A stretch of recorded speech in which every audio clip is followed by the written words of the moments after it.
Good evening, everyone. I'd like to welcome you to the Town of Pownell Selectboard Meeting, August 10th, 2023 at 6:01 PM. I'd like to call the meeting to order. Board member roll call. Angie Rawling, Bob Jarvis. Harris. Oh, sorry. Bob Jarvis. Ryan Harris. Jamie Percy. Mike Gardner. I'd like everyone to stand for the pledge of allegiance, please. I pledge allegiance to the flag of the United States of America and to the republic for which it stands, one nation, under God, indivisible, with liberty and justice for all. Thank you.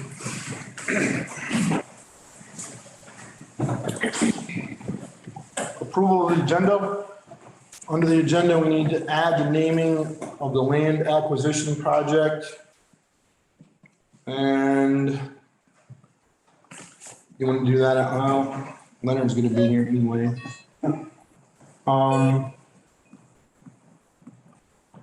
Where do you want to put it right after the update from the town official? 10A. Okay. Public comment, approval of minutes of July 27th and August 3rd. Warrants, correspondence, we can take off excess weight permits, we don't have any. Updates from town officials. The land acquisition naming will go in 10A. Announcement and signing of the Pownell Historical Society lease agreement. Townwide reappraisal discussion and RFP approval. RFP updated policy. Animal control ordinance discussion. Public comment. Executive for animal control. Executive for legal. Executive for personnel. Public comment and adjourn. so moved with the changes. Second. Excuse me. Any questions or comments? All those in favor? Angie, I. Bob, aye. Brian, I. Jamie, aye. Mike, aye. Okay, public comment. Can you come up to and introduce yourself, please? I know who you are, but Stand or sit? Whatever your pleasure. whatever. That's an official talking point. It's perfect. My name is Caitlin Randall, and I am the delegate for the Southern Vermont Communications Union District. It's a very ridiculous name, but at any rate. Yeah. I'm here to give you a really brief update on what's been going on with the internet build out in Pownell. I want to apologize to the board for being kind of incommunicado, shall we say, for quite a while. I think probably some of you know I got a family tragedy, and so I've been unavailable, to say the least. Anyhow, let me just start by saying the Communications Union District was formed in 2020. The whole idea behind it was to get internet service to underserved and not served households and businesses in all throughout Southern Vermont. So last year, when I say underserved, I should say the government, US government says to be underserved, it has to be underneath your internet service has to be below 25 megabits per second. Now I live on Skippery Road. I get 10. So, and that's pretty common in Pownell. So we're definitely underserved in this community.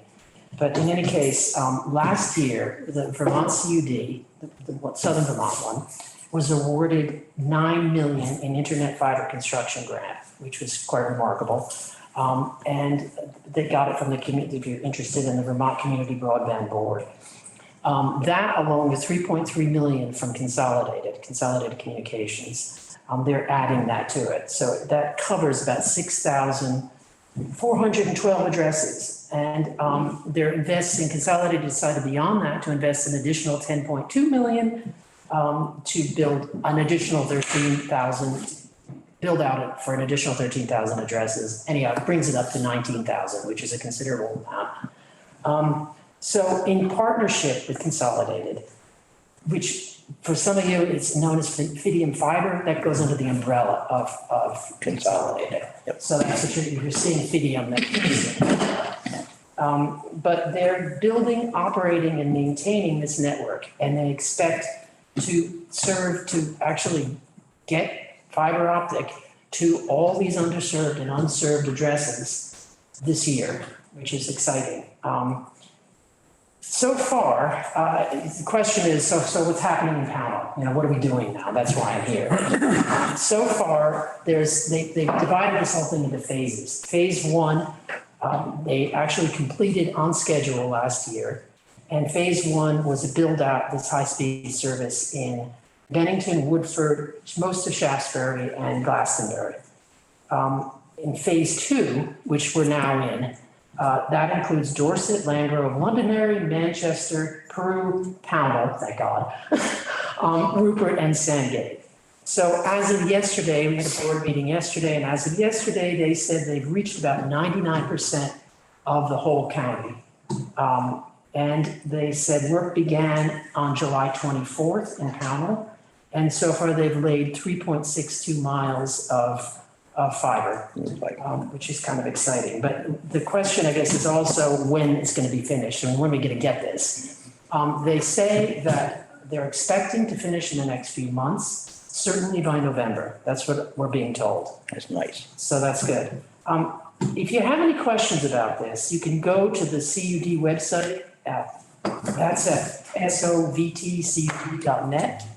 And that gives you that will give you build out schedules, maps, et cetera. Or you can go right to Sophidium Fiber themselves. If you want to sign up, ahead of time, that's a good thing to do. So it's really easy. You just go to Fidium Fiber, basically put your address in and your name and you're on. So there's also a phase three. Phase three is the last group of residences. There are 17 in the entire county that are not in that, they're really hard to reach. Of those, there are 3 of them in Pownell. We're trying to kind of put names to these addresses and we're trying to get in touch with these people. One of them is 1000 Henderson Road. I think it's a Steve Bongiovanni. Does that ring a bell with anybody? Mm-hmm. Oh, okay, great. And does that seem reasonable that he's unserved or underserved? Okay, well, we'll get to him now. Up in the stuff. I'm going to try to maybe. You can reach back out and I can help you. Get his number.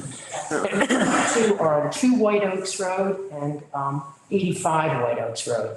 And I think that's down by Williamstown, isn't it? You have to go to Williamstown. Come into Williamstown. Yeah. Does that make sense that they're out in the wilderness? That's here. Okay, all right, well, they're going to try to reach them. So hopefully that'll do it. Great. Maybe I can get the Phone name numbers, and is the Ricky? numbers from you. Yeah, Ricky and So Katie. I may not have phone numbers, but Okay, well, we were thinking of sending them letters. The idea of going up to their house. no, yeah, I should give you addresses, definitely. Okay. So that's really basically what it is. We're the first CUD in the whole state to get this. Nice. Everyone, I don't know if you've noticed the press coverage. Senator Welch was, going on about it up in Manchester the other day. We are apparently getting a plaque for this, which can do what you want with. And the other thing I wanted to say was just in case you think, oh my God, this is going to be another tax rise. The CUD doesn't get any money from taxes. It's prevented by law. They're not allowed to. They get it from the grants and donations. So that's the good news on that. Nice. So we're ahead of schedule and we're doing well. And I'm sure that everyone who has driven or drives around Pownell since July 24th or whenever they started, they see the crews are working Yeah. all over town. Well, Tara did mention to me that there's been a little bit of that there's kind of a problem where people have complained about the work on the roads. But if that's the case, please let me know. I can talk to the CUD board. Okay. And they'll just talk to Consolidated. Yeah, and our road foreman did reach out to Consolidated and Okay, good. got certificate of insurance and things, so that's, Good. yeah, we're in a better place now, I think. Just give me a call. Okay. That's That's good information actually, because It is. our road foreman had a little concern last week and. I'm sorry about that. No, it's just. It's okay, we Been kind of out of it, and I apologize for not. No, it was, but to have you as that contact person, we'll put you on the file for that and then, Well, I You know, think it's a big win for the board. no, it is. Yeah, it is. One for the town. Thank you for all your hard work on that, to be honest. Okay, well, thanks. Thank you. Thank you. All right, thank you. I'm going to now disappear. Okay, you can go right outside. You can go right Does outside. anybody have any questions for Yeah, that's right. Any questions about it? That's all right. No. Perfect. Okay. All right, Thank you. thank Have a good you. night. Thank you. Any more public comment? If I may. Rich Ryder, resident of Pownell. I'm very pleased with to see the work that's going on Route 7, which has been long overdue with drainage and widening of the shoulders, et cetera. But I did notice our town trucks there. Our town trucks are involved with this, and if so, are we being compensated for that? Want me to do that or what? You want me to, do you want to handle it? Yeah. The, Whole explanation. they approached the town, our road foreman for the project to see if we could take and assist in pulling away the grindings and set up a storage area. Some of them are gonna be used for reuse and relaying, and others that they don't utilize, we can use for our roads. So And is it's- that how we benefit from it? Yes. We're still paying our man and using our truck, But we're getting material for but free. we're getting material for it. Yeah. Okay, Which is gonna be mixed in with our gravel, okay. our processed gravel for top coating the roads.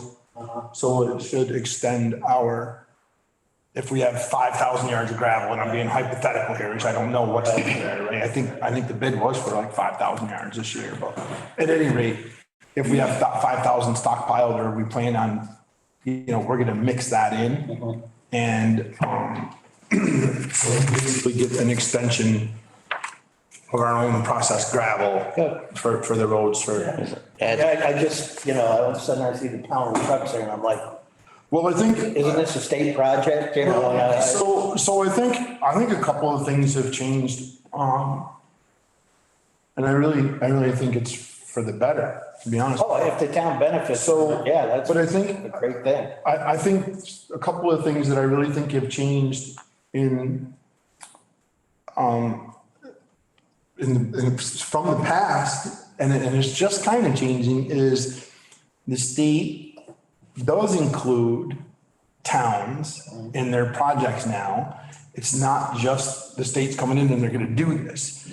Now, and the communication between our road foreman and the state engineers and I think that line of communication has really grown extensively over the last few years, and in a positive way. Yeah. We get a lot of, we get a lot of input from the state on a lot of things where we don't have to pay an engineer to come in and do things, just different projects, because the road, so just a little background, the board, we divided up all these different entities, and the road crew, road foreman, wastewater, they're on my plate.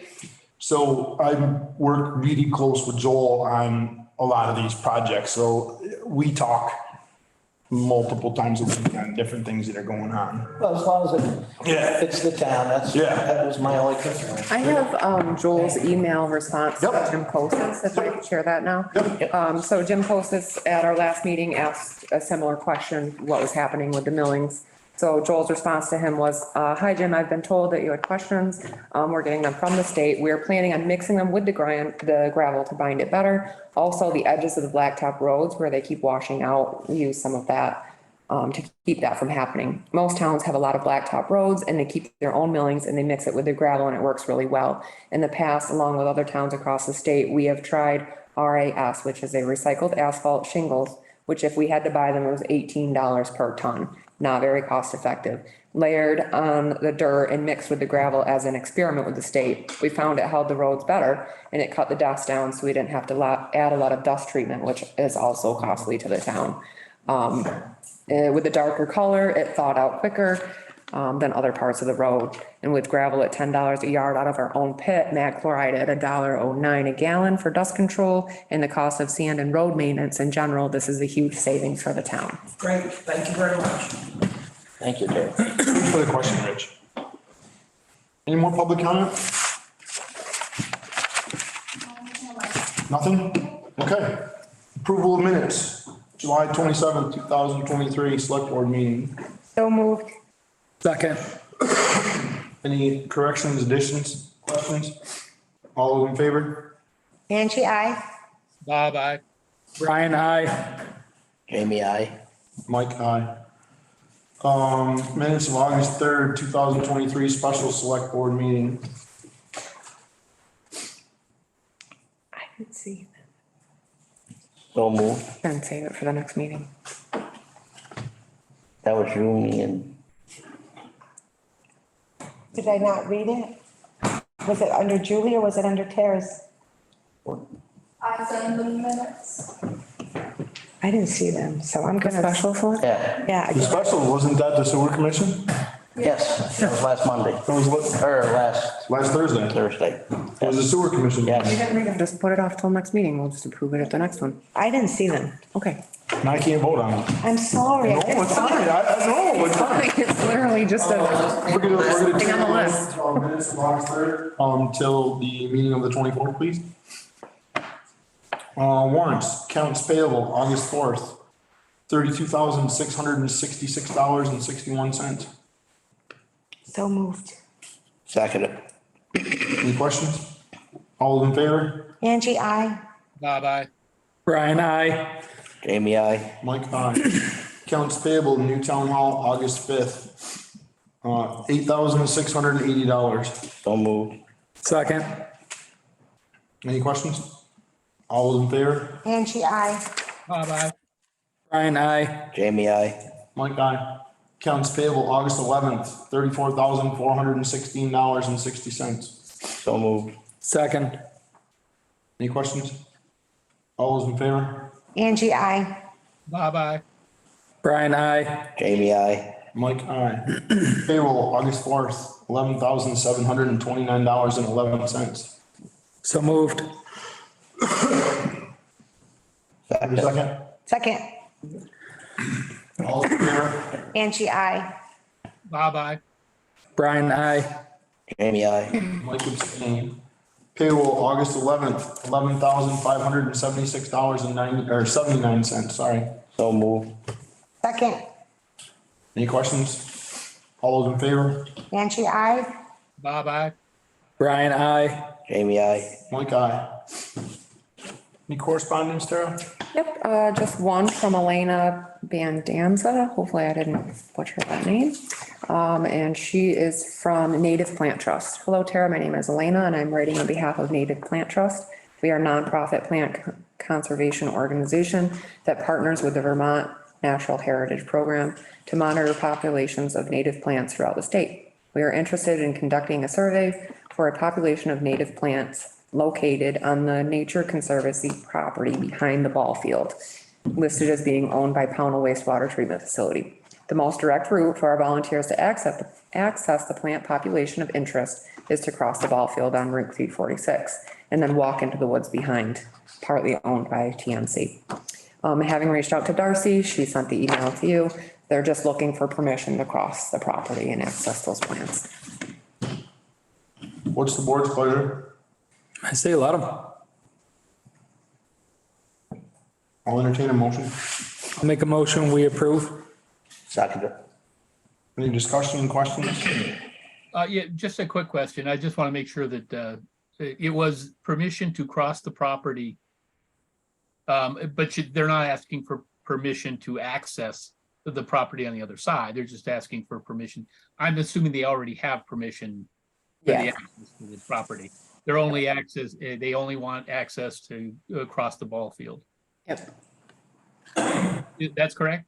Yes. Okay, thank you. Any more discussion? All those in favor? Angie, I. Bob, aye. Brian, I. Jamie, I. Mike, aye.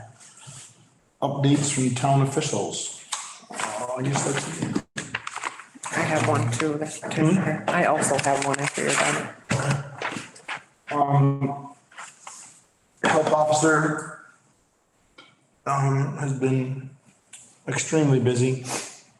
I did 4 inspections, on some rental units, a couple weeks ago. I don't remember if I talked about that last time. I can't remember, but, also went with our constable on, service, over the weekend.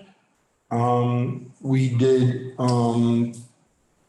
working in pairs has been pretty effective, I think, had a lot of exposure in a couple of different places. I went with Leonard Colony. I'm not sure if that was the health officer, select board. I don't know what it was. I went with him on a Sunday. Another set of eyes, went with him on a Sunday, to a dog situation. I guess I was the guy who answered the phone, so I'm the one who had to go with him. But there again, working in pairs has been, very, very effective. I think it was that day for sure. I've had some people reach out to me with health complaints. But until I get a complaint either via email or in writing, I don't act on those complaints, and that's what I tell people. Yeah, I do have 2 inspections to go do, in the next week or so. Then just scheduled, we have to give people notice and whole 9 yards. But I won't act on a health complaint, over the phone or whatever. It needs to be, either a written formal complaint signed, an email with a signature on the email or whatever, and then I will act on it. I just want to get that out there. I know some people are frustrated with me. Some people have called me for different things, a dumpster parked too close to their property. That's when you rent and whatever, that's kind of what you get. There's nothing I can do about that kind of stuff, so. Zoning, same thing. I went down to the celebration 2 Saturdays ago. I spoke at length with the lady from Dion Snowshoes and the guys that are renting for the motorcycle shop. Put a name to a face. We've talked a bunch on the phone with both of them. I just have never met them.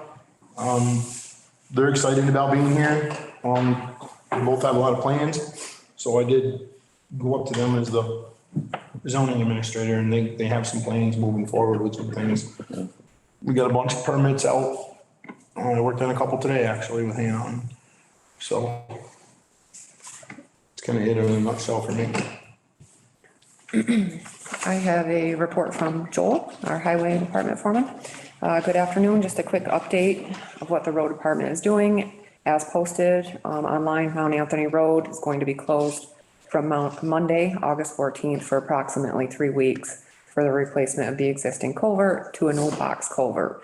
Most of this is being done with grant money. We have concluded the hauling of millings and have a pretty good pile for further use. We have also, the Furlong Road bank stabilization project is almost done, hopefully this week. We are also working with Montgomery Road and Valley View, rebuilding manholes and replacing culverts in preparation for the pavement, which is scheduled for the first week in September. Also trying to get some of the roads back in shape after the heavy rains this summer. Darcy, Tara, and myself, it's actually Hannah, is currently working on a new permit and rules for digging in the town right of way. We had nothing in place previously to protect the town when outside contractors came in, such as Fidium Fiber, installing new lines. We have found out that some people are just kind of digging without letting us know, and obviously we don't want that. We want certificate of insurance, stuff like that. I thank the people for patience getting around this summer with all the road work going on between the state and the town. Hopefully we should get back to normal by this fall. Thank you and have a great rest of your summer.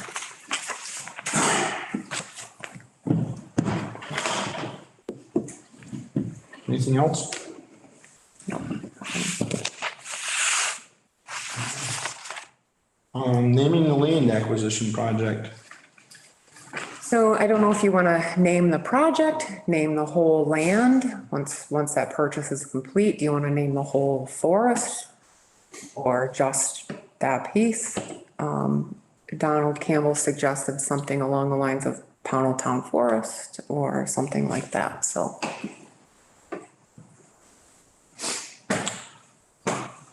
Do we need to name it tonight, or can we give it a working name that's something other than, what we've been calling it? And then give it some thought, maybe come back with a better name. You could definitely give it a working name, which I would prefer definitely a working name tonight, because then we need to label the maps and stuff accordingly. Like the subdivision maps and all of Like that. So before we give it a real name, something on the order of the Pownell Forest acquisition. It might be the working name until we come up with a permanent one. Or something. For a connector. Because we're also gonna need to, I don't know if we'll be renaming the road or if it will just be like an extension of Dean Road up at that park. So that's a whole nother, I don't know if the naming of the land will affect what you're gonna do as far as road name or how any of that works. You know, I would almost think that we would want two names. This is just me off the seat of my pants right here. Because we already have the name on the forest, the 750 acres of the Strobridge forest property or whatever it is. So maybe we take that 300 and whatever it is, 300 acres, and we name that the Strobridge extension. I don't know, just a thought. And like I said, it's coming from right now. And then we name the road, Dean Road Extension, and then, Forest Connector. I don't know, just some, but I know we need some working names. Gotta check with 911 for that, right? As far as similarities and all that. Yeah, we can't do that part of the process until later anyways, but, yeah, you just need the name. Maybe we just name the project right now, the Strobridge Forest Connector, for a working name. For a project name. For a working name, I don't know. Did you have an idea? I don't. I know you've been working, how about you? You got an idea? You've been working really hard on this one, No, it's just, I right now it's the Nicholas Way, it's because the road, I think Julie's right, it will be hard, it'll be confusing when somebody's ever looking for that or anything, just because that won't be the name of the road anymore. Right. So something showing that it is the town of Pownell's, but if it was Strobridge Park had the name in it, then people would know. Yeah, I don't know. I know you guys have been working really hard with me on this, so that's why I'm asking you your opinions. Connector, access, I don't know. Maybe we, The project and connector would work. I know you've been working with the mapper pretty hard in the surveyor. If we named it the Strobridge connector at this point, is that gonna suffice what we need? Yeah. So, and then we Yeah, can, because they're gonna change the name of what they're calling the project instead of a right of way, it's gonna be called like the, land to be conveyed to town of Pownell, or something like that. Right. So we're using something to call the project. we can name it, for now, the Strobridge Forest Connector. I don't know. Because that's what he's doing basically. Like Strobridge, Is that what you're going with? Forest or Strobridge Forest? something along those lines. Strobridge Forest access. And We don't have access to the rest of it, Oh, right. really, until we get this other piece done. if you say Strobridge Forest access, it sounds like you're talking about the Just right of road way. that goes in. I would call it acquisition. If we're looking at working title, the Strobridge Forest Connector acquisition for a working title. And then I guess that's a little bit long. Yeah, but that's, I don't, Strobridge Forest Connector I was gonna say- acquisition, say that 5 times fast. yeah. I was gonna say we could go with the town of Pownell Forest acquisition, but that's not a lot shorter. It's just a little easier to say. It really doesn't matter to me, whatever you guys want to do. Pick one. Somebody else pick it. Over there. Pick one, Angie. Dean Road Forest. Strobridge is fine.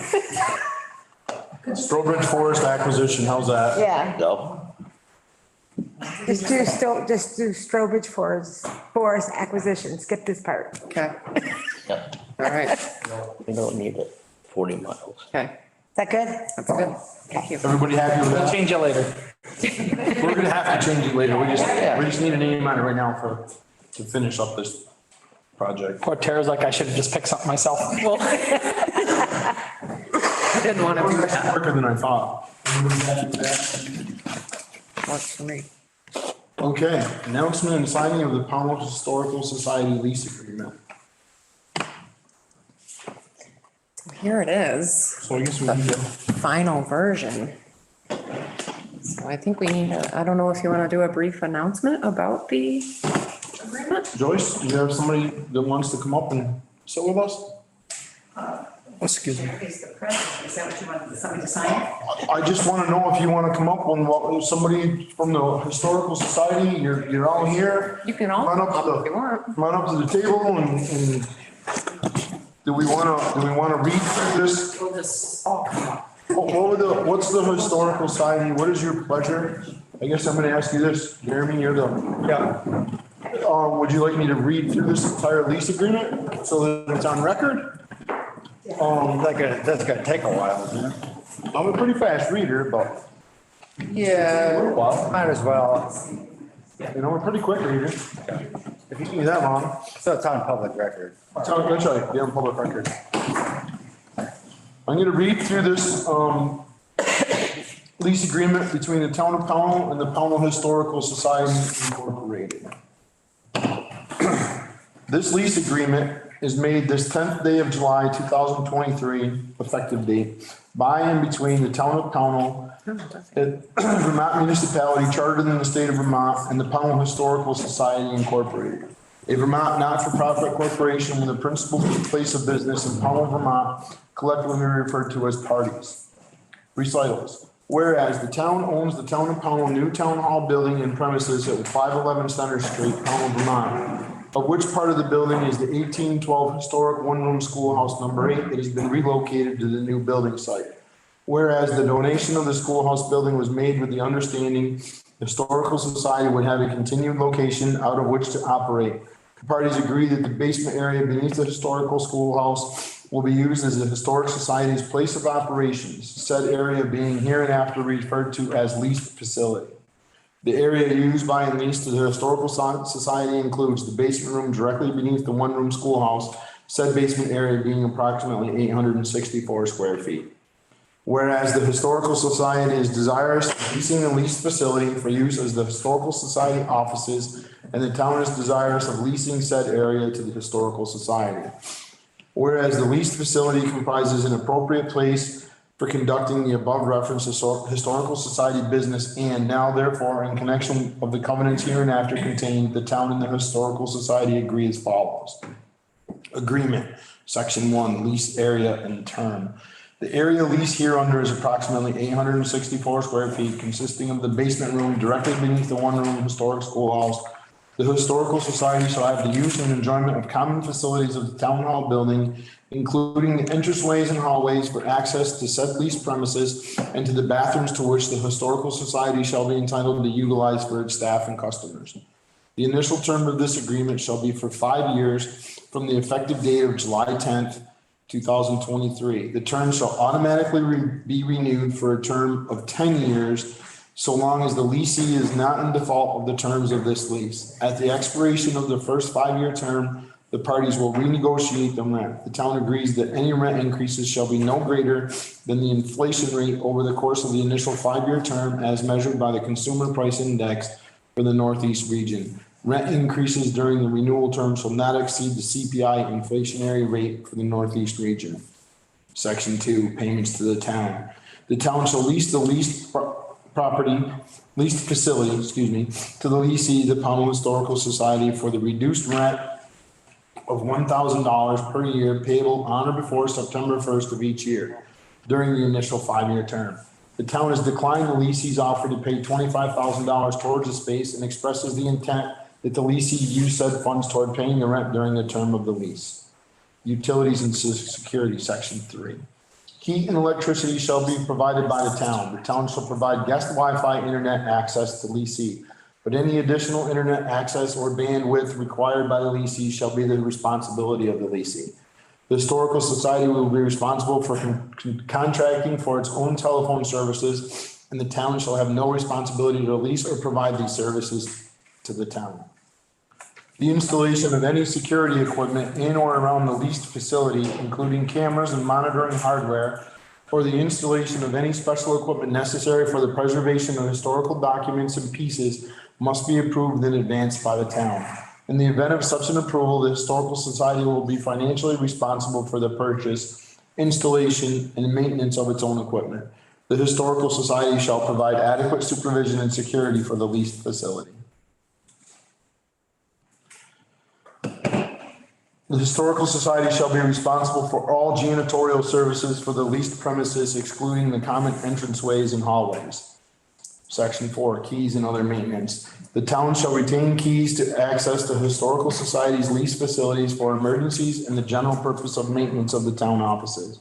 The town shall give 24 hours notice to the Historical Society before entering their leased space for scheduled maintenance excluding cases of emergency. The Historical Society shall be responsible for maintenance and cleaning of the leased facility. The Historical Society shall be responsible for the general day-to-day upkeep of the leased facility. Section 5, limitations upon use. The Historical Society shall comply with all federal, state, local laws, statutes, codes, ordinances, rules, regulations, policies, and requirements regarding use of the leased facility.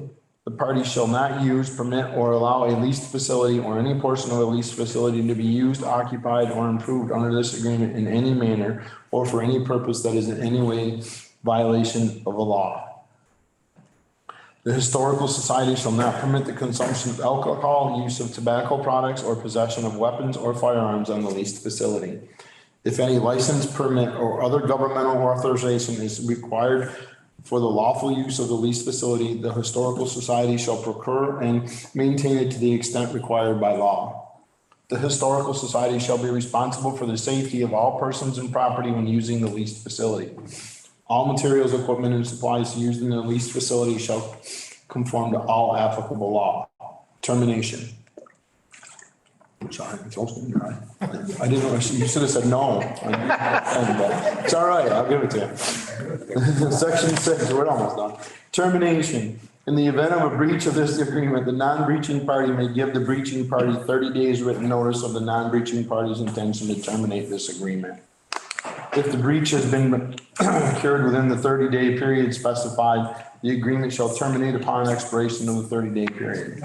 Termination pursuant to this section shall be in addition to any other remedies otherwise available by law. A choice not to terminate the agreement pursuant to this section shall not constitute a waiver of the non-breaking party's right to any other remedy for the breach, or to terminate this agreement at a later date because of the same or a different material breach of this agreement. If the leased facility subject to this agreement is sold, destroyed, taken by eminent domain, or is otherwise disposed, to the extent that the leased facility cannot be used for the purpose for which the parties intended it to be used pursuant to this agreement will terminate automatically and immediately with regard to that leased facility. The town shall notify the town. That's another question I had. The town shall notify the town in writing of such disposition as soon as the town becomes aware of the disposition or the possibility thereof. Damage to facility. Repair the damage resulting from use. If the leased facility is damaged as a result of the Historical Society's use of the leased facility, whether caused by the Historical Society, its invitees, or trespassers, the Historical Society shall be responsible for the repair of such damage to the facility and shall pay for the cost of repairing the damage. Facility damage beyond repair. If the leased facility is damaged beyond repair, this agreement shall terminate with respect to the leased facility at the option of the town. Repairs to other damage. If the leased facility is damaged but not as a result of the Historical Society's use of the leased facility by itself, its invitees, or trespassers, the town shall be responsible for the cost of repairing the damage and shall repair the facility as quickly as possible unless it is damaged beyond repair, in which case this agreement shall terminate with respect to that facility. Cleanup. The Historical Society shall be responsible for day-to-day cleanup of the leased facility and except for normal and customary wear and tear shall leave the leased facility in the same condition at the end of the term of this agreement as the start of the term. The Historical Society shall not be permitted to store supplies on town property outside the leased facility unless otherwise agreed to in writing by the parties. Capital improvements. No structures, improvements, alterations, or facilities shall be constructed, erected, altered, or made to the leased facility by the Historical Society without the prior written consent of the town, which consent shall not be unreasonably withheld. Insurance. Historical Society use of leased facility. The Historical Society shall maintain in full force throughout the term of the agreement at its own expense a policy of comprehensive liability insurance which will insure the Historical Society and the town against liability for injury or death of persons and damage to the leased facility arising from the Historical Society's use of leased facilities Under this agreement, policy shall be for not less than $1 million per occurrence for any person injured or killed, and not less than $1 million for property damage, and shall be maintained on an occurrence basis commensurate with existing liability policies. Almost done. The Historical Society shall provide the town with a copy of the policy, including an endorsement that states the policy shall not be reduced or canceled within 10 business days. Written notice of the Historical Society in the town. The town shall be named as an additional insured, and a certificate of insurance shall be provided to the town. Notice of alteration or termination. The Historical Society shall not alter or terminate their insurance pursuant to this provision without at least 10 days, prior notice to the town. Any altered or terminated insurance shall be replaced with insured insurance meeting the requirements of this section. So that the $1 million of replacement insurance become effective no later than the termination or alteration of the prior insurance. Miscellaneous provisions, right of entry. The town may enter the lease facility at any time to determine whether the other party is complying with this agreement and to inspect or maintain the lease facility as required by law. The Historical Society waives any claim for damages for injury, inconvenience, or interference with activities or any loss of occupancy or quiet enjoyment caused by such entry. Applicable law. This agreement shall be governed by and interpreted under the laws of the state of Vermont applicable to instruments, persons, transactions, and subject matter which have legal contacts and relationships exclusively within the state of Vermont. Any action or proceeding seeking any relief under or with respect to this agreement shall be brought solely to the courts in the state of Vermont. Prevailing law. In the event of any conflict or ambiguity between this agreement and Vermont or federal law or regulation, Vermont or federal law or regulation shall prevail. Severability. If any provision or any part of this agreement is for any reason held to be invalid and or unenforceable or contrary to public policy, law, statute, or ordinance by a court of competent jurisdiction, including but not limited to reasons set forth in the preceding sentence, the remainder of this agreement shall not be affected thereby and shall remain valid and fully enforceable. Assignment. Neither party may assign or transfer any of its obligations, rights, or duties under this agreement without the prior written consent of the other party. Any assignment or transfer made without such written consent shall be void, and the option of a non-assigning party shall immediately terminate this agreement. Successors and assigns. The terms and provisions of this agreement shall extend to and be binding upon and inure to the benefit of the successors of the respective parties. Amendments. Each of the parties acknowledges and agrees that this agreement may be amended only by a writing signed by all the parties.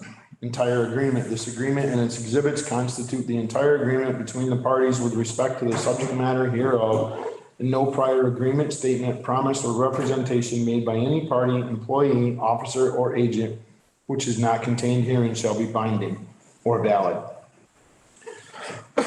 Any previous agreements between the town and the Historical Society regarding the facilities are hereby terminated.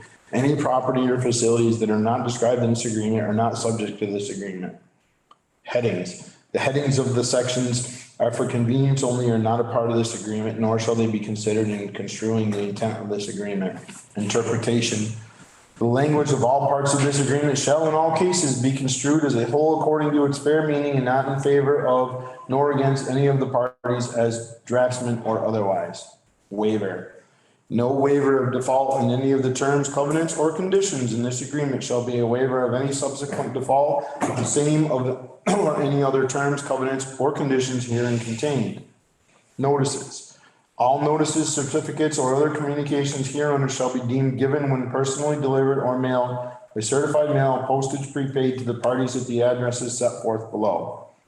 Execution by facsimile or in counterparts. This agreement may be executed in counterparts, each of which shall constitute an original of the agreement. Facsimile signature pages transmitted to other parties to this agreement shall be deemed equivalent to original signatures on counterparts. And last, warrant of authority. Each of the persons signing this agreement represents and warrants that such person has been duly authorized to sign this agreement on behalf of the party indicated, and each of the parties by signing this agreement warrants and represents such party is legally authorized and entitled to enter into this agreement. So Mike, apparently I wish it was July and July and the whole lease agreement. So we're gonna trade. This is the one you should You sign. have to read it all over again. Rich, This one has August. you go back to what I read and you edit that baby, okay? Great job. So, can I see you back for just 1 second? I had a couple of question marks, and I'm sure everybody else picked up on that. Yeah, the town. The town, I yeah. fixed it. and So it was on page, She fixed I it. fixed did? it. Yeah, So- Joyce pointed it out to me. I fixed it. okay, so it's Typo. corrected in this one? Yes. Okay, there was 2 of them, right? 2 Julys and then 1 typo. The typo on section 3, I just want to make sure that, Yep.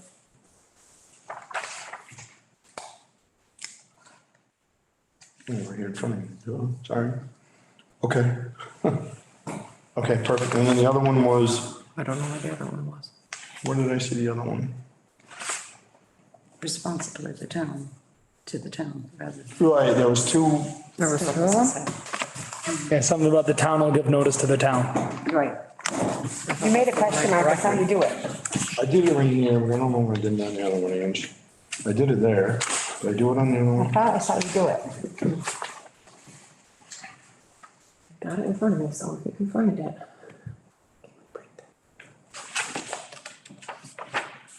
I'm sorry, bear with me for a minute, I thought I made a mark too, but I guess I didn't. The second page, isn't it? The first one was on the second page, Joyce, yeah, and that one's been corrected. Yeah, so I did that one. That's the one that you showed me. I fixed that one. But that one, another one. It's 2 dates in that. I remember 3 things. Yeah, those are. He's good. got 4, he says. Oh, that's not a mark, that's, oh. I apologize, everyone, I marked 1, why didn't I mark the second one? What's the matter with me? What's the honest paper here? Guess he's got to read it again. Right here, it's on the very top of, it's section 6, it's under termination. It says at the very top, second paragraph down, the town shall notify the town in writing of such disposition as soon as the town becomes aware. Proper authority. It's written there. Shall notify, so the PHS shall notify the town? Is that what it should say? Town's gonna- I'm sorry it took so long, I should have marked the second one too, I apologize. Which way is it supposed to read? The PHS shall notify the town or the town shall notify PHS? Section header. Termination, The lease is. if the lease, I would think it'd be the town shall notify the PH. yes, I think you should read the town shall notify the PHS. Right. Or PHS, I'm sorry, I said C, Yeah. The town should have. yes. Like I said, I've been up since midnight. I'm sorry I didn't catch that a little quicker because of the, I should have written it down and marked it. Okay, so don't sign that one either, she's going getting your new one. The signature page is gonna be fine. Right? The signature page is gonna be fine. We're just changing them. Just gotta change out that one. Those other 2 things that we're changing now, that's all. So the signature page is gonna be fine. What's the board's pleasure? So moved and signed it. Second it with the corrections, yes. Yeah. Any more discussion by the board? Any comment from, the Historical Society? When are we getting keys? Tomorrow. Tomorrow. Yeah, I'll probably get you one later, I don't know. I got stuff in my car. I did want to give the insurance binder to you all. Getting these all out of here because they are old. There's the receipt and there's the insurance binder. And who do we make the check out to? I'll have to bring it to you, I mean, The town hall. the town hall, okay. Me? Do we have any discussion from the board? No one does anything. More comment from the Historical Society or anybody? Any comments? Questions? I didn't hear, we have 24/7 access to the space. It's not That was in like there. come at 3:00 in the morning, but I'm pretty sure that was in there, wasn't it? Yeah. What was that? Mhm. Yeah, he asked if you have 24/7 access to the space. Yeah, it was in there that you could use it at your meeting. the town office doesn't have to be open. No, you're on a It's down- separate, you're on a Correct. separate security system too, so. That's right. So weekends and Yeah, nights, weekends, whatever, absolutely. But just be mindful, if you make the alarm go off, she's the one that has to come with the box. Well, we might be changing that. So one of you gets the call. Just throw it on my plate. You know, you're one of them, Oh. if it's their space. But we do have to set up passcodes and all that stuff. Gotcha. All for right, the so we'll do that security. tomorrow then. Okay, we'll do that tomorrow. I can keep the stuff in the car. I would, Just motion on table. we're still in discussion though. Relax. Can you repeat your motion, though? I said that we should sign it with the changes that were fixed. Right. Did you change that the chair will sign it? The chair will sign the agreement lease for the Pownell Historical Society with the changes. Second that. Thank you. Okay. I just wanna say thank you to everybody who's worked pretty hard on this. It's been a long time getting out there, and I think there was some times when it wasn't so pleasant, but we knew we'd come to this agreement at some point. The end would be, this is the end that everybody was looking for.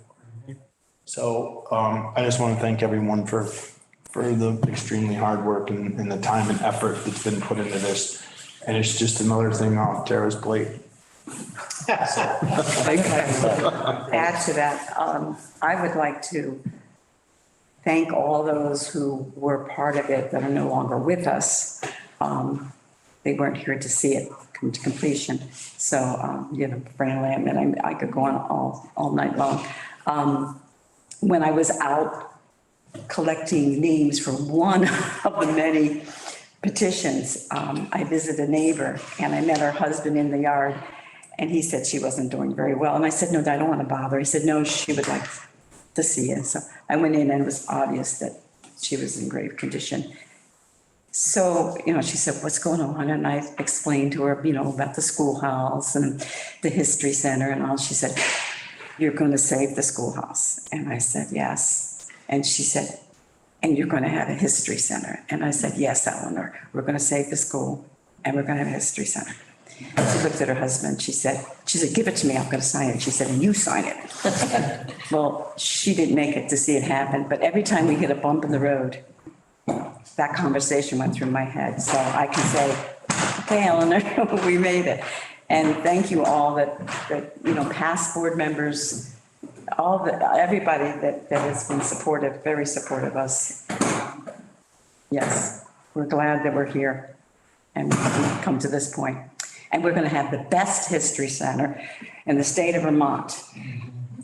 And thank you to the board and all its employees who also worked along with this. We certainly appreciate it, and I don't think you'll be sorry. Oh, I think we have a great team approach going already, right, I think, exactly. to things. We're trying anyway. There's a doll down there. We could put the, did you Any see more the doll? public comment or comment from the Historical Society or the board on this? I think. Okay, I have a motion on the floor in a second. All those in favor? Angie, I. Bob, aye. Brian, I. Jamie, I. Mike, aye. Thank you. And on that historic note, I was down to Susan Jones now, but I was down to Susie Peckham's yesterday and Oh, I heard about you. I was down there You got a yesterday. picture that I want. No, just kidding. I got a lot of treasures out of there yesterday, Joyce. I'm not gonna lie to you. I know, I heard. That's okay. As long as we're being protected, that's the important thing. Well, today's the 10th, correct? Correct. August. Yes, August 10th. I wish it was July 10th, to be honest with you. That's why I. And is this going to Jeremy? To the president. Jeremy is the president. Pass that over to him, please. We should have had some kind of special pen or anything. I know, something. Inkwell. I was down there yesterday and she has this incredible video slideshow that she was showing me of just pictures from that are like from her great grandmother. So these pictures date back. Oh yeah, the Myers and even back, you know, I could have spent days down there, but with Sue and I are pretty close. I could have spent days down there with her, so. You know, I came out of there with some treasures yesterday, but Burton and I were pretty close, so. And she knew that, so. Where'd my agenda go? Probably with, I think it's in there with one of those, and I need that back, please, sorry. 24. It could be, but here, you can have mine, if I can find it. Oh, you know what, I probably sent it with one of those. I didn't see it. Since we budget correct. It's probably in that pile. At any rate, I'll just get a different one. Man, oh, man. There it is. I got it. Welcome to Found Pownell. it. This kind of stuff happens all the time. All right. Yeah, morning is probably best, because it'll be Wall and noon, but. Thank you. to see what it's Every one of gonna you. look like. And, look forward to all of your projects and, you know, some really, I'm sure there's gonna be some really cool things happening down there. Yeah, so do we. We're excited. Okay, Powell's moving forward. all right, thank you all. Thank you.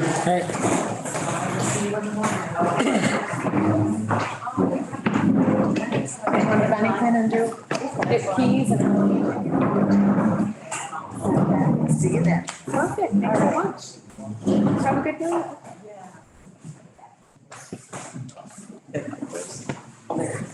I'm so excited. I didn't think I'd feel so relieved. Yeah. Yeah. A lot of work. Okay, townwide reappraisal discussion and RFP approval. Okay, so let's see, where am I? Okay, so at one of our recent meetings, we discussed the need for a reappraisal. The state sent us a reappraisal order. That is based on the COD, which is a coefficient of dispersion. Please don't ask me to explain that more. But our percentage to require a reappraisal is a 20% standard. We are at 20.35%. So it's only a 0.35 above that earmark. We received the order, but what it says is that we can sign that we received it, and then we have 150 days to submit a detailed compliance plan. You can also contest it. So that's why instead of building the RFP for today for reappraisal, I'm asking the board whether you want to move ahead and just go ahead with the appraisal, or do you want to contest it because it's such a small percentage? I hate to even ask because you just said it's going to be hard to explain what the version is. But in order to understand whether or not we're going to contest it, I think we do need to understand what it is. Is that some sort of estimate as to how far off we are from market value? Yeah, I believe so. Bob, I don't think it's an estimate. It's like, I think it's based on, our grand list values versus, the properties as they were sold. So if a property that was valued at 200,000, and I may be wrong, but I think I'm pretty much on board with this. If a property was sold, or if we have it on the grand list for say 200,000 and it's sold for 300,000, then You're off by 50%. you're off. Right, and I think I'm pretty sure that's how they base it. Yeah. Is it's based on the property value of each property that has been sold. and it's called an equalization study. So they Right. do the equalization study on our grand list. And they come up with the COD as well as a CLA. This is the letter, but it doesn't describe. Right, but if it is based on actual sales versus what those sales, what the actual what our grand list says for property value and the difference between those, then it isn't covering every property. It's only covering those that got sold. Recently, yes. Right, within a certain time frame. Okay. And I don't know what the time frame is. I don't know The that. reappraisal would be on all properties. Right. So if we contested it, we could say it was due to the high cost of people buying homes with on scene because of COVID. Yes. So how much does a reappraisal cost the town, do we know? I don't know, but I would say upwards of 100,000. It's a lot of money. I was gonna say, I think the last time when we did it, and it was only what, 2020 when we did it? Yeah, it wasn't that long ago. And also the entire state is being forced into a reappraisal, which means we won't, if we The do state normally does it anyway, what, every 10 years anyway? get someone till at least probably 2025, 26. I would say that there's enough, to me, this is my gut, but I can't, I'm not sure that I'm ready to make a firm decision tonight. But I don't know how much time we have, right? Don't we have to? So we have until, I told you in the email, I think December to decide exactly, well, to get them the detailed compliance plan, we have until December to do that, so. But if we were going to contest it, how long? I say we contest it. We owe it to the taxpayers. We shouldn't be punishing the rest of the taxpayers because people were foolish enough to buy property sight unseen for twice the asking price. And I think That our was, listeners, I agree with that. I agree with Brian that this is, we need to protect our taxpayers. And there were so many anomalies and things that aren't going to happen again that have occurred. Well, you would assume, you certainly hope they aren't going to happen again, that occurred in the last couple of years that I think we need to. And the market's already starting to slow down. it is, and our, Property values are gonna start to equalize here in the next year or so. They've already come down. We've had multiple properties that have lowered their sales price because they can't sell. Multiple properties, and that's happening because of an increase in interest rates. And being that we're only 0.33 over But the if that- minimum, that's what I was wondering, if that's an accurate number, because I thought the last time I talked to Ellen, but maybe I'm thinking it's been a while. It was like- that's the number they come from the state. Right, I thought, when I asked Ellen how close we were, I thought we were just around 18. But. I don't know. It's been a while ago. This comes from Wendy Right. in the assessor's office, and she feels as though we should probably contest it also because it is such a small, and there was all those anomalies of purchasing went at way higher costs and all that stuff. People were buying things on scene, not even looking. I think we don't have enough information Right. actually to Make a decision tonight. make a decision tonight anyways on this. I think we're all leaning towards the contest it. Yes. Anyway, I'd like to bring this back, in September. Gives us enough time, Sarah, I don't like to table things, but I don't think we have enough information. Sign this before that, though. This is just acknowledging that you received the order. And we do have a hand up. Do we have a problem, does anybody have a problem with me signing or somebody signing this, that we receive this? no, if you need a motion, I make a motion, we authorize the chair to sign it, Second it. sign the acknowledgement. And this is just an acknowledgement that we have, from the state, received the municipal response to reappraisal order. Bob, what were you trying to say? Just, we have a hand up. Yeah, I don't know if this is public comment, so this is board decision. So Angie, I. We have a motion on the floor in a second, right? Yeah. All those in favor? Angie, I. Bye-bye. Brian, aye. Jamie, I. Mike, aye. And this was just to acknowledge that. We received- That we did receive the notification. So you want me to bring it back in September? Yeah, the meeting in September. I know we're already gonna have some stuff on the 24th. So I don't want to overload, and this isn't something that's probably critically important to do on the 24th. Okay. Okay. And I hate to table things. It's just, I don't want to overload you guys on the 24th. I'm thinking of everyone, Angie. You should. Okay, RFP updated policy.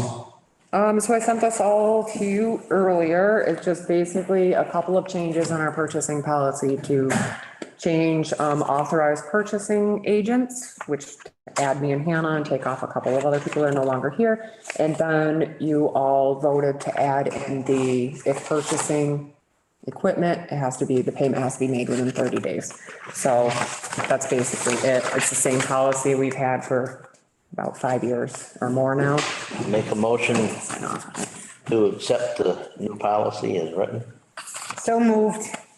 Or second, excuse me. It's been a long day. Long day. You guys are all gonna sign this, you could have kept it. Oh, sorry. Any more discussion on this? Any questions, comments? All in favor? Angie, I. Bye-bye. Brian, I. Jamie, I. Mike, aye.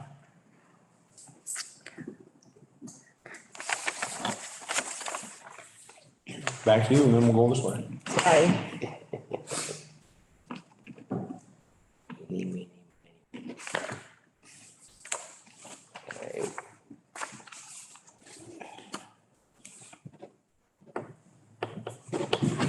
Okay.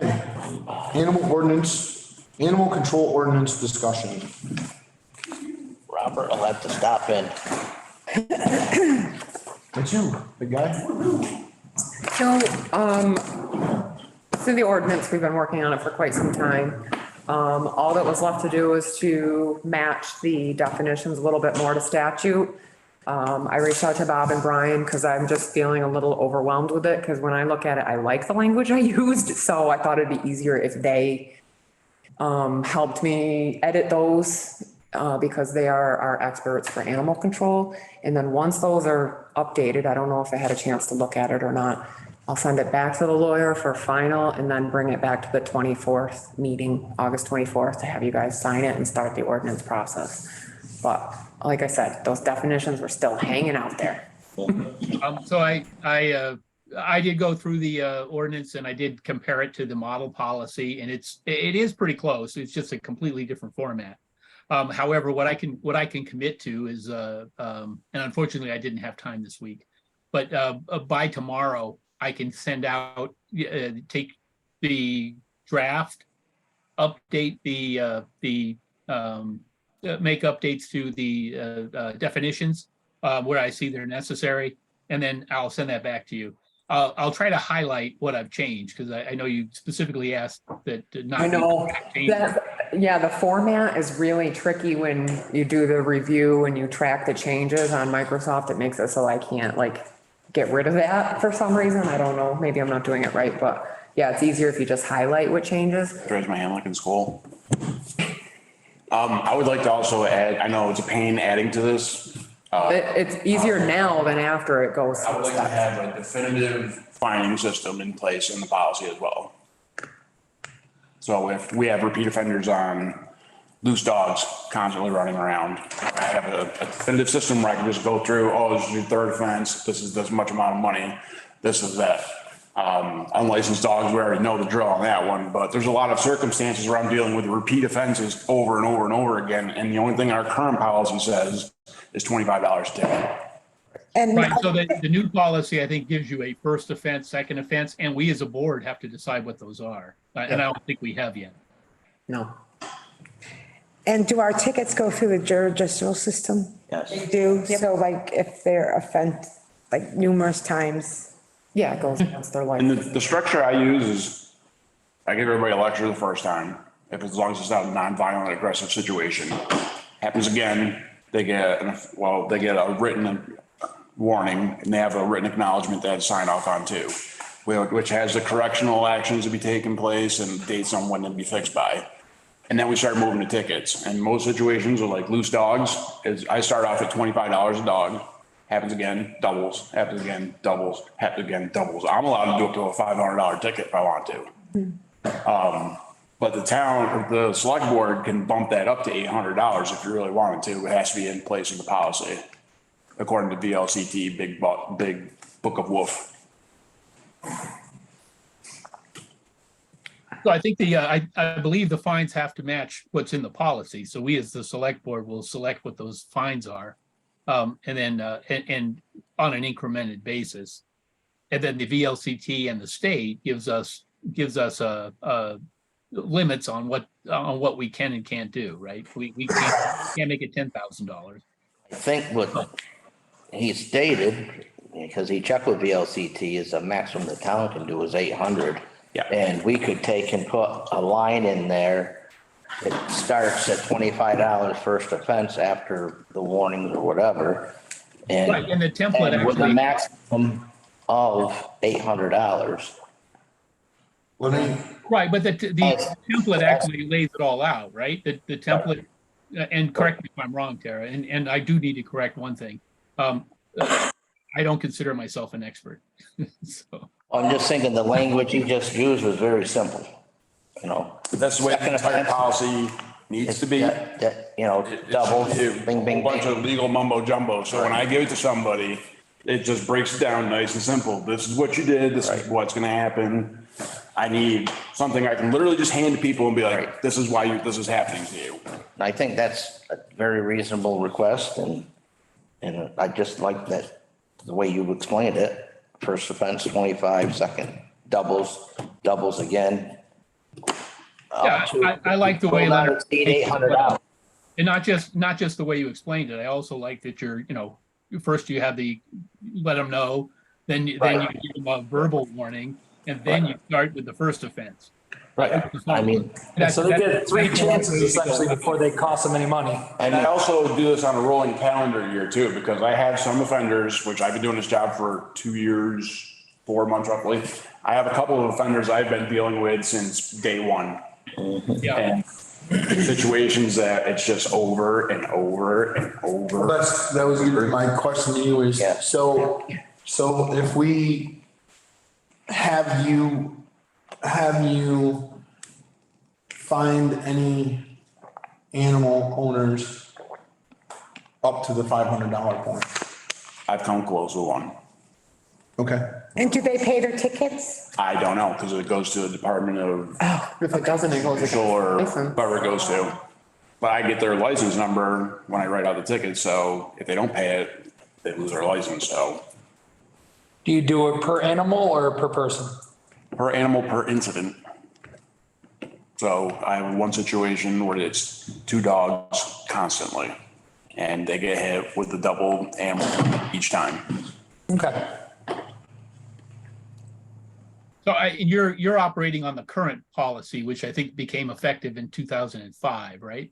Yes. Yes, and it's very nondescript, and it doesn't address There's things. a lot of open to interpretation. Right. That's not what I want. I don't need something that's loaded with loopholes where somebody can go through and say, oh, I didn't do this or this. I want something black and white. This is chain link mail, no room for wiggling. This is how it's gonna be. Well, I mean, the current policy does spell it out. It's just really low amounts. It's first offense is a written warning. Second offense is a $25 penalty, $15 waiver. With the third offense being a $50.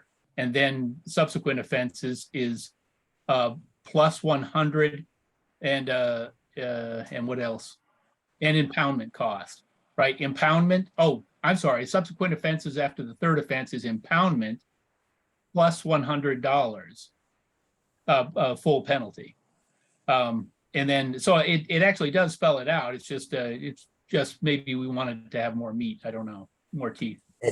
And impoundment includes paying your time also to take care of. Which I also think is very low when you compare it to other areas around us. Well, I just want to make sure that verbiage is in there. Yeah. And Right, and so the new policy does have the verbiage. So, Right. so I think where I'm leaning on this one, where I'm leaning on this whole thing is, it sounds to me, Leonard, and correct me if I'm wrong, but it sounds to me like 95% of the people that you find or whatever, it's a 1 or a 2 time fine. Usually it doesn't even go past written warning. Okay. Right. So I think where I'm leaning on this is we're not, if we increase the fine to the maximum allowed by VLCT to $800 for those repeat offenders, right? we're not hitting very many people. We're hitting very few people in your 2.5 years. Right. Right? We're hitting a really low number of people, but we're hitting that person who really doesn't care. Yeah. Right? It really doesn't care. They're just gonna let their dogs or animals do whatever they're doing. Yep. My theory is hit them, but that's just me because they don't care. But, you know, I agree that makes sense. And I was kind of speaking out of turn a little bit. I was conflating the model policy. VLCT does have a model policy and it came out in 2021. So as policies go, that's fairly new. Our policy and the one that we're putting our draft policy doesn't really have the language around the first, second, and third offense other than matching what we have in our previous policy. The newer policy, the VLCT model policy, does have that language, and it does give us, and it breaks it out by what kind of offense. There's a different a first offense for biting a kid is going to be different than a first offense for your dog running loose. right.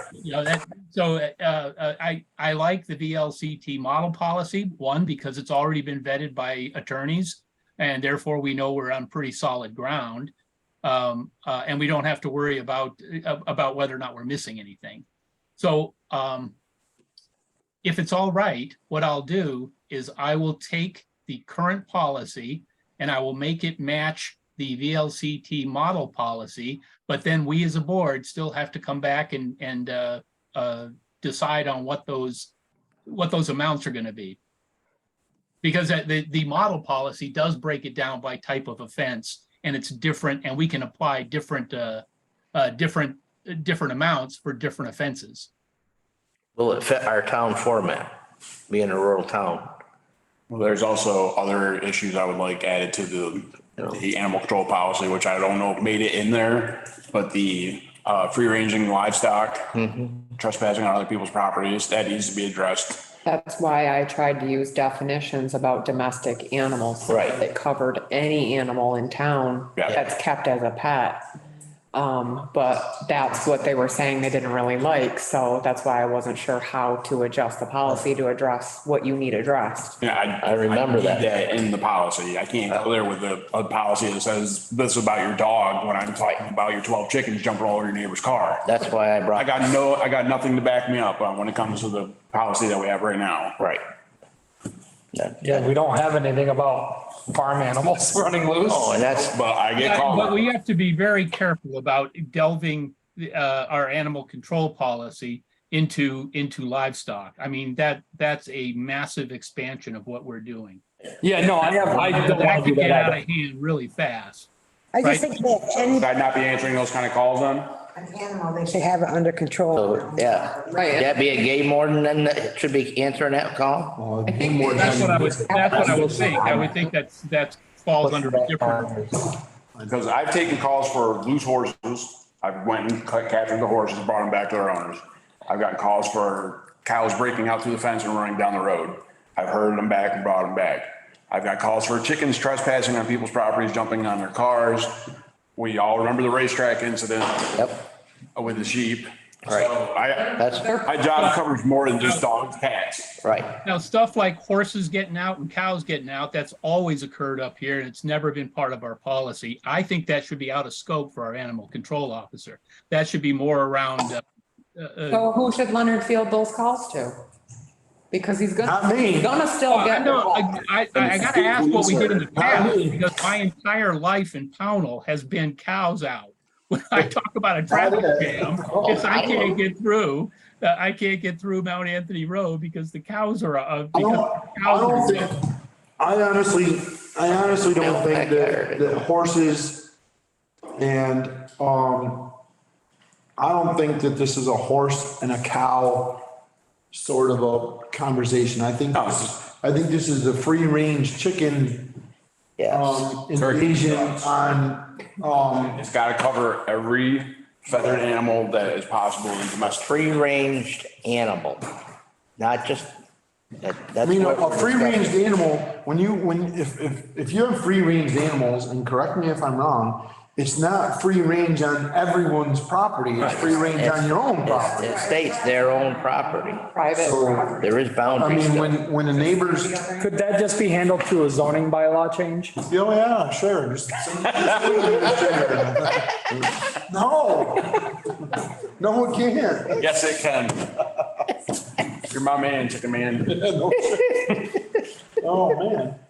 I think we need to look into that, where it needs to go. But I do think that that's something that unfortunately has become more commonplace. I mean, listen, 50 years ago, when somebody's chickens got over on somebody else's property, there's a barbecue, Yep.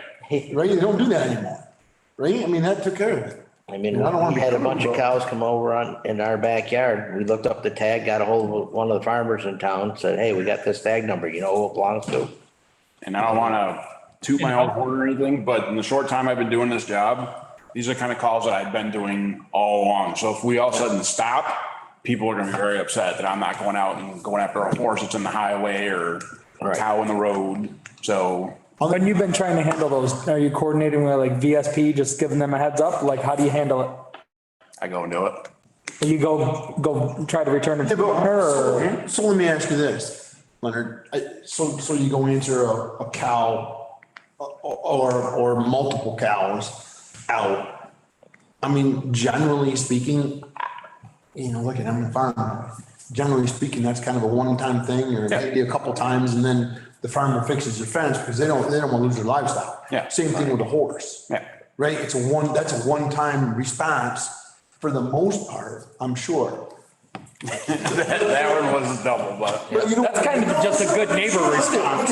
Look at, you know, excuse me, you know, we've had cows get out and you think you fixed the fence and there's another hole somewhere you didn't see. Okay, don't get me wrong. Any farmer can do that, or a person who has a hobby farmer, right? Their animals can get out, horses or cows or whatever. The chicken thing is the one that gets me, or the geese, where you know what? Not everybody likes chickens. Not everybody likes geese. And I think that's where we need to really kind of address that stuff. I mean, the livestock.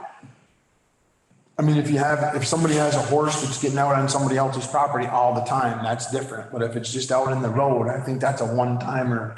Cows are the same too. Sheep, same, you know, kind of the same thing. People generally try to keep their pigs and sheep. Yeah, nobody wants to lose a cow or a horse. Those are expensive. It costs a lot of money. The ordinance is kind of generalized to say any domesticated animal of yours should remain on your own property. It doesn't necessarily have to mean cow or horse. It can just include everything is, I think, what I was going for. And that was kind of where I was going with what I didn't like about some of the initial definitions. It actually defined farm animals as domestic pets. And we Defined what is a domestic pet? farm animals as domestic pets. Domestic people pet do see them. definition. Some people do have domestic pets I got 4 of them. as farm Yeah, animals. but if you classify them as pets, though, then you run into the animal cruelty charge when it comes time to slaughter. Well, no, I get what you're saying, but I think if we just put in the policy, I wanna get- any free Don't range even open that one. feathered animal has to stay free range in your own yard. Bob's gonna fix it, he said, so you tell him how to. If I'm fixing it, I'm going with the VLCT policy. It doesn't That was define it fourth that. down and 25. Fourth and 25. CT have a separate policy for farm animals? I don't know. I guess what we got. I think that's I guess a little research, Bob. You come back with that one, right? See if the VLCT has a separate policy for farm animals. Like, how's the state address it? I'm almost certain that that's going to be covered by Vermont statute and not a farm policy. Well, that's what I would think. It would be under the right to farm. Yeah, that's what I was thinking also. We really need to keep animal control with our animal control ordinance, in my opinion, our animal control ordinance to really be around pets. And we need to get out of the horse and cow business. I mean, we just have to. I don't think it's appropriate that people are calling you, Leonard, about cows that are out. I think that that's more of a call around and find the farm, and most of us know whose farms has cows, right? Yep. I mean, you're not gonna break my heart taking calls away from me, especially those kind, but they do expect me to do that kind of stuff because I have been doing it all along, so. Your response should be call your neighbor.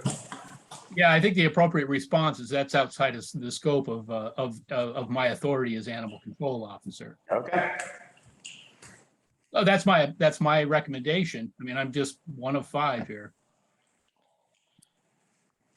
I think a little bit of research on it and see where it goes, and then we can make a decision on that. Right now, I don't think we can, Yeah. I mean, I'm not comfortable making a decision on Without- that right without now, looking Bob, you know. See what the VLCT comes up with, if there's anything anywhere on a model policy with I'm that. almost certain there is not a model policy to cover the horses and cows. I'm almost certain. In fact, I'm almost certain there's not going to be a model policy to cover free range chickens.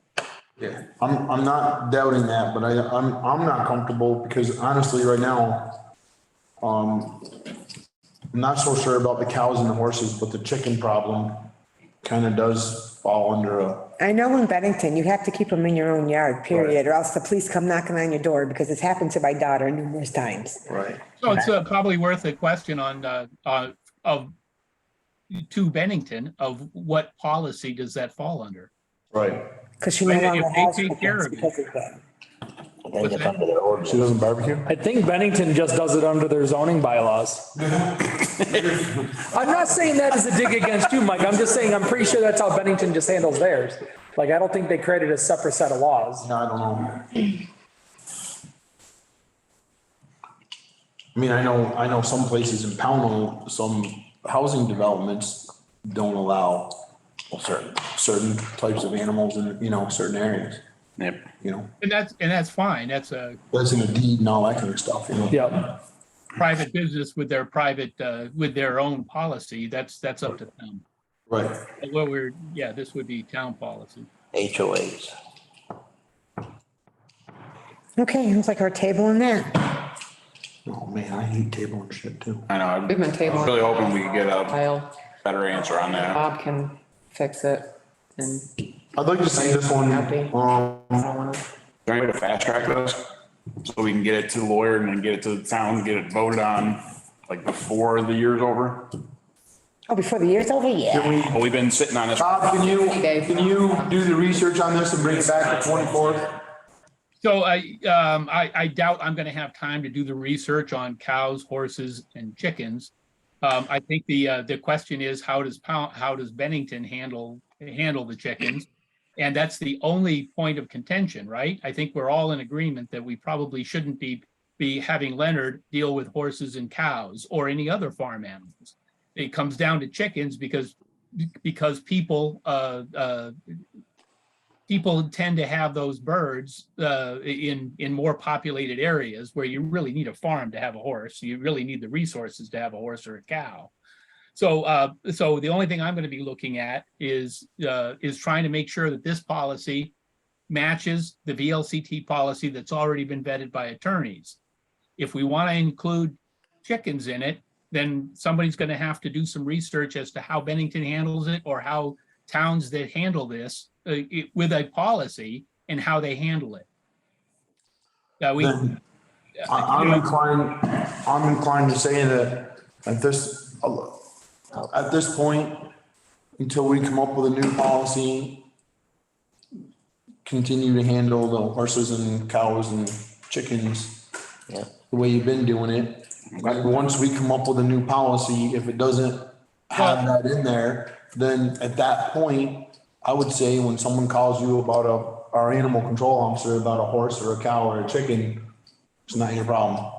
Well, hang on, Mike. I'm going to disagree a little bit because we do have a current policy. We have the policy from 2005, and it doesn't give any authority over chickens over cows or horses. I think we can say now that that's out of scope. Okay, Bob, no, that's fine too. I just didn't want to change because he's been doing it right along. I didn't want to change it until we had a new policy in place, I guess is where I was going. But we can do it now if that's what the board wants. If that's what the board decides, I mean, I agree with, you know, okay, if we're not gonna have it in our policy and we're not gonna address it, then our animal control officer doesn't do it. I'm fine with that part of it. I just didn't want to change it now without having that new policy in place. I didn't, you know. Well, I mean, the I'm fine with it the now. policy doesn't have it, and I don't think before Leonard, and it's just because Leonard's a nice guy. Don't tell people that. Before we had Leonard, I don't think our animal control officer would ever have answered a call for a cow, or even got a call for a cow or a horse. He doesn't answer one for his. The old one, not you. I'm fine with that. I mean, if that's what the board decides right now, that we, at this time, if that's what you guys want to decide on, that we no longer respond to cows, horses or chickens because we don't have a policy on it. Better throw pigs in there too. Yeah. And sheep. Yeah. Well, I would say, I would just call it livestock. I mean, Well, yeah, but you gotta go fowl in livestock, right? Because chickens aren't livestock technically. No, they're foul. They're fowl. Correct. So, you know, I would say you gotta go fowl in livestock. So if I'm understanding correctly, Bob, you're gonna fix the policy to match VLC model, but you still want someone to research the chicken piece? I'll well, contact if we as a board, well, I'm not saying that. That's not what I'm hearing from the board, is that the board wants to handle the chicken piece, the fowl.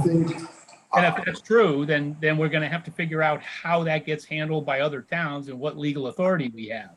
It is not covered by the VLCT's model policy, which has been vetted by attorneys. So we're kind of delving into something that at least by the VLCT model policy is out of scope for the animal control officer. I'll reach out to Tom or Bennington and ask them what their free range policy is. Just to get some ideas. Yeah, you don't need it on your plate. Well, is the board deciding? I guess that's where I'm confused, because Bob said, are you guys deciding you want to address that in the policy? Because if you don't want to address it in the policy, then you don't have to contact Bennington. I just think a little information, then we can decide that, but obviously, we're getting complaints. It's continuing to be. Leonard's getting complaints on these items, so. Location. That we have to kind of look into. It's our responsibility to the taxpayers. So I just pulled up Bennington's ordinances, and under care and control of animals, it makes no mention of Free range. chickens. It Right, talks, so that means that Bennington, if the information we have, that means Bennington is handling it, but they're not handling it under this ordinance. yeah, So they're not doing it under an ordinance. Right, so they're handling it some other way. So Right. if that's the real question, right? What I can commit to is getting an updated policy back to you, Tara, either today or tomorrow. I can commit to that matches, or at least very closely aligns with the VLCT model policy. I'm comfortable with the model policy because again, it's already been vetted by attorneys. I think we bring this back on the 24th. We bring this back on the 24th, for discussion. And then we can move forward on this for our animal control portion of it. And I think that the chickens and livestock is gonna take a little more research, and we can do an addendum at a later date for chickens and.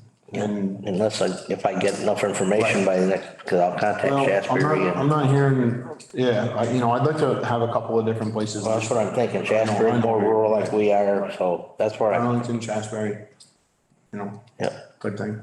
some Does neighbors. that sound like a fair plan? At least we can get an animal control ordinance As long as it gets the policy off the back burner. started on the 24th of August, and we can say, yes, this is what we're gonna do for dogs and cats and whatever else, parakeets or.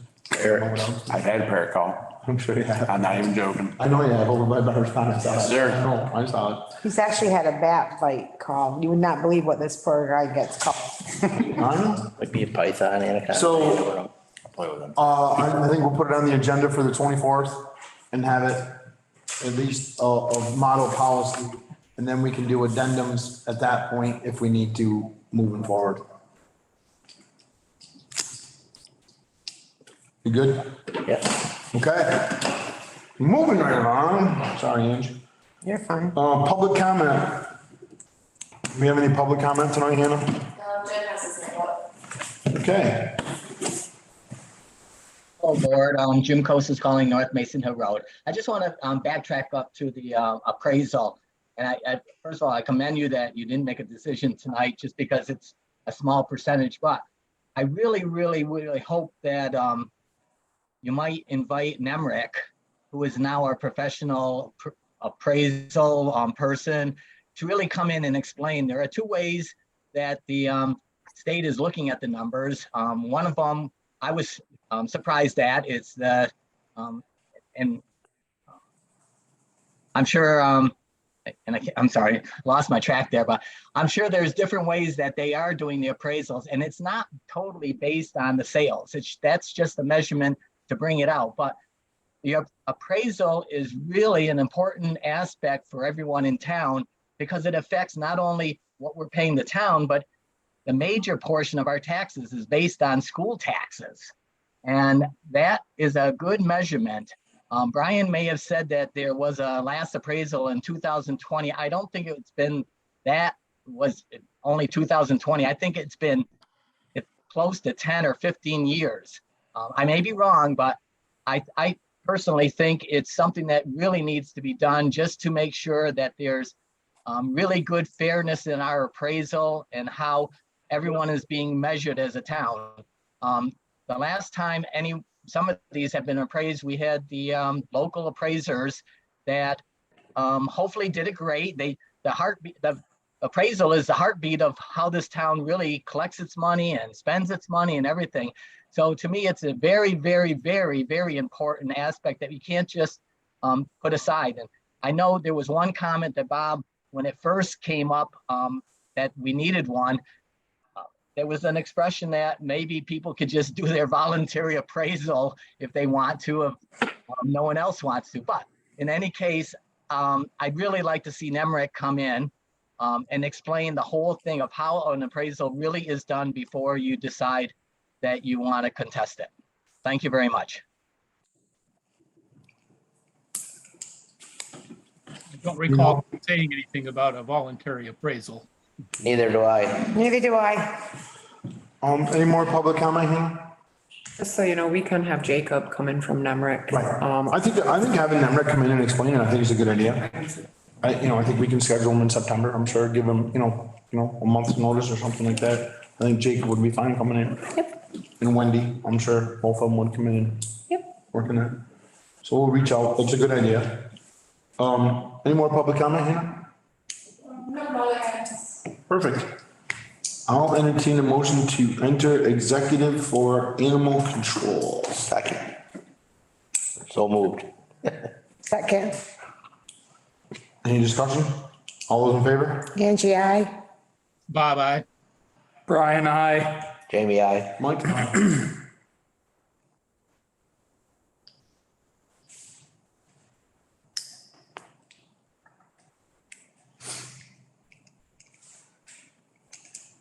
We're moving, just not quick enough. Now you handle. We good to go? I'll entertain a motion to come out of executive for animal control. So moved. Second. Any discussion? All those in favor? Angie, I. Bob, aye. Brian, I. Jamie, I. Mike, aye. The results of our executive for animal control, we will be scheduling, a couple of vicious dog hearings in the very near future. We just have to find out, a couple of the legalities of it, and then, those will be scheduled in the future for some dog incidents that we've had in the past, 2 or 3 weeks. I'll entertain a motion to enter into executive for legal. So moved. Second it. Any discussion? All those in favor? Angie, I. Bob, aye. Brian, I. Jamie, I. Mike, aye.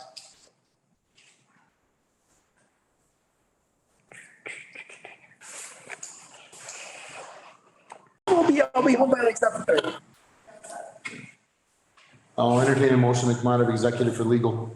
So moved. Second, All those in favor? Angie, I. Bye-bye. Brian, I. Jamie, I. Mike, aye. So I make a motion, the select board authorize Chairman Mike Gardner to sign the third amendment to the Boyce purchase and sales agreement to authorize payment and acquisite deposit should it be necessary to extend the sale to September 22nd, 2023. I'll second. Any discussion? Do we want to make it clear just that this is because we may not be able to make the 18th, and if we make the 18th, then this increase is not necessary. That's true. That's correct. That's correct. Just want to make sure the public gets that, that's all. Yep. That's a contingency on, This is just a contingency plan in case we can't close on the 18th. correct. Any more discussion, clarification? All those in favor? Angie, I. Bye-bye. Brian, I. Jamie, I. Mike, aye. Executive for personnel. So move. Let's make this one quick. Seconded. All those in favor? Angie, I. Bye-bye.